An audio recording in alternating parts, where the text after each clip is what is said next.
3D design YouTube চ্যানেলে আপনাদের সবাইকে জানাই স্বাগত। আজ একটা নতুন সিরিজ চালু করছি যেটা হচ্ছে স্কেচআপ। অনেকেই আমাকে মেসেজ করেছিল যে এই আরও কোনো 3D সফটওয়্যার যেগুলো আছে সেইগুলোর ব্যাপারে ভিডিও বানাতে, টিউটোরিয়াল বানাতে। তো আজ থেকে সেই স্কেচআপের ভিডিও আমরা শুরু করতে চলেছি। স্কেচআপ হলো এমন একটা সফটওয়্যার যার মাধ্যমে আমরা বিভিন্ন টাইপের মডেল ক্রিয়েট করতে পারি, যেমন খাট, কোনো রুমের ইন্টেরিয়ার, কোনো বাড়ির এক্সটেরিয়ার, তারপরে বিভিন্ন টাইপের ফার্নিচার মডেল, সেগুলো আমরা তৈরি করতে পারি। তো কিরম কিরম তৈরি করতে পারি তার এক্সাম্পল হলো এই দেখো, এইখানে একটা কিচেন, এটা আমারই তৈরি করা। এই একটা কিচেন পুরো স্কেচআপে তৈরি করা, একদম পুরো রিয়েলিস্টিক লাগছে। এই একটা যেমন মডেল আছে কিচেনের। তারপরে ধরো বেডরুম, দেখো এই একটা বেডরুম, এই রিসেন্ট প্রজেক্ট, এটা কিছুদিন আগেই কমপ্লিট হলো।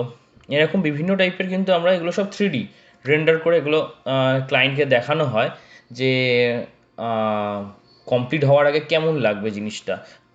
তো এরকম বিভিন্ন টাইপের মডেল কিন্তু আমরা এর মাধ্যমে বানাতে পারি। তো আজকে আমরা জাস্ট টিউটোরিয়ালে কিছুই হবে না, জাস্ট একটা ওভারভিউ দেবো যে এটা দেখতে কেমন হয় স্কেচআপটা, ভেতরে কী কী অপশান থাকে। আর জাস্ট আমরা একটা বাড়ি বানাবো, সিম্পল বাড়ি, যেমন আমরা পেন্টে আগে বানাতাম। অনেকেই আছে পেন্ট, যখন ফার্স্ট কম্পিউটার চালানো শিখি তখন পেন্টে আমরা সামান্য সিম্পল একটা বাড়ি বানাতাম, সেরকম একটা বাড়ি এতে আমরা যে বানাবো। তো চলো শুরু করা যাক।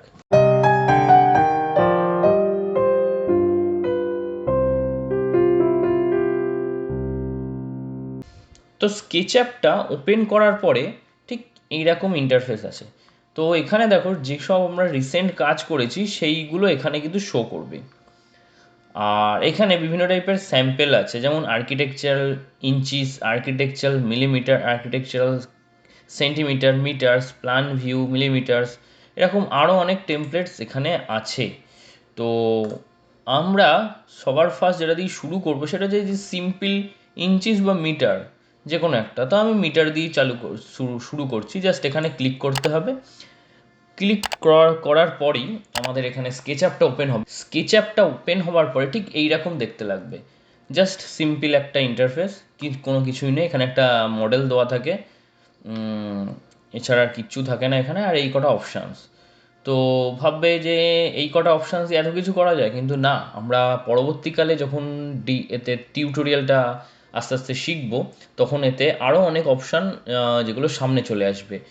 তো এখানে আমি জাস্ট এই মডেলটাকে সিলেক্ট করে জাস্ট ডিলিট করে দেবো। কীভাবে সিলেক্ট করতে হবে, কীভাবে এই যে আমি ঘোরাচ্ছি এইগুলো করতে হবে, সব কিছু আমি আপকামিং যে টিউটোরিয়াল আছে তাতে আমি আস্তে আস্তে দেখিয়ে দেবো। তো এখানে দেখো ওপরে আছে, আমি এই অপশানগুলোই আজকে দেখিয়ে দিচ্ছি। জাস্ট সিলেক্ট, তারপরে আছে ইরেজার, তারপরে আছে লাইন, তারপর আছে আর্ক, তারপরে শেপসের এখানে গিয়ে অ্যারোতে ক্লিক করলে রেক্ট্যাঙ্গেল, সার্কেল, পলিগন, আরও অনেক কিছু আছে। এটা পুশপুল 3D করার জন্য এটা লাগে। এটা অফসেট, এটা মুভ টুল, এটা হচ্ছে রোটেট টুল, এটা স্কেল মানে ছোটো বড়ো করার জন্য, এটা হচ্ছে মেজারমেন্ট টেপ, এটাতে টেক্সট লেখার জন্য কোনো কিছু যদি আর এটা হচ্ছে পেন বাকেট, এগুলো orbit, pan, zoom in out, এছাড়া অনেক কিছু আছে। তো সবার ফার্স্ট আমি একটা বাড়ি বানাবো। তার জন্য কি করব, জাস্ট আমি এখান থেকে রেক্ট্যাঙ্গেল যেটা আছে এইটাকে আমি সিলেক্ট করে দিলাম। জাস্ট আমি এখান থেকে আমি ক্লিক করে জাস্ট এটাকে সরিয়ে দিচ্ছি। সরানোর পরে জাস্ট আমি বাড়ির যে মেজারমেন্টটা সেটা আমি করবো। ধরলাম 10 ফুট কমা 15 ফুট একটা বাড়ি বক্স আঁকলাম। তো বক্সটা তো তৈরি হলো। এইবার আমি কি করব, এখানে এই যে পুশ পুল অপশানটা আছে এইটাকে জাস্ট, আমি কিন্তু মাউসটাকে জাস্ট সরাচ্ছি, কোনো ক্লিক করিনি। এইবার আমি ক্লিক করে এটাকে জাস্ট মাউসটাকে সরালেই এটাকে দেখো ওপর নিচে যাচ্ছে, 3D হচ্ছে। এবার আমি এই হাইটটা কতটা দেবো সেটাও আমি ধরলাম এখানে 8 ফুট করে দিলাম।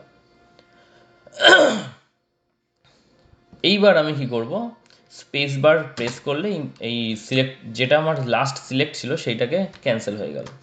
এইবার দেখো আমি কি করব, এখানে একটা টালির বাড়ি বানাবো, তাই জন্য এখানটাকে হাইট দরকার মাঝখানে, টালির বাড়িগুলো যেমন হয়। তো তার জন্য কি করব, আমি এখানে পেন যে লাইন আছে, লাইন টুলটাকে নিলাম, নিয়ে আমি এই যে এখানটায় গোল হয়ে গেল মানে এটার মিডিল, এগুলো সবই আমি দেখিয়ে দেবো। এখানে লেখাও দিচ্ছে মিড পয়েন্ট।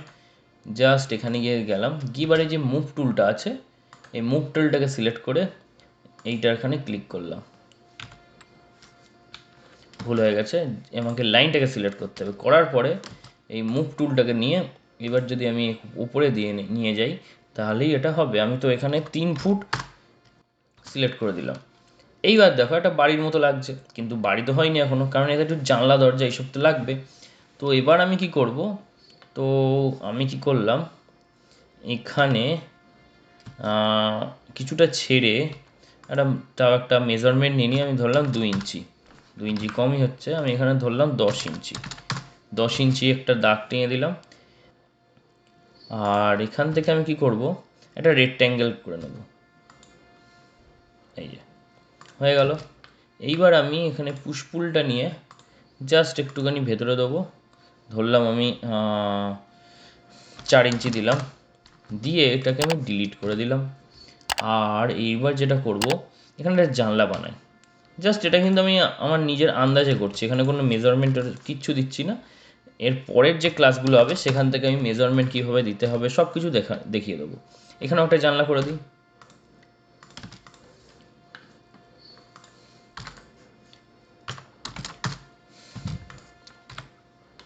দেখো বাড়ির ভেতরেও দেখা যাচ্ছে, বাইরে যে জানলাটা করেছি ওখান দিয়েও বাইরে দেখা যাচ্ছে। তো জাস্ট এরকম অনেক কিছুই বানানো যাবে, এতে আস্তে আস্তে আমরা শিখবো। খুব সুন্দর সহজ অপশানস, মানে সহজ সফটওয়্যার। এছাড়াও কিন্তু অনেক 3D সফটওয়্যার আছে, যেমন 3ds Max আছে,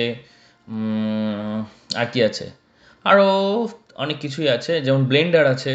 তবে সব থেকে সহজ অপশান যেটাতে কাজ করা যায় 3D, সেটা হচ্ছে এই স্কেচআপ।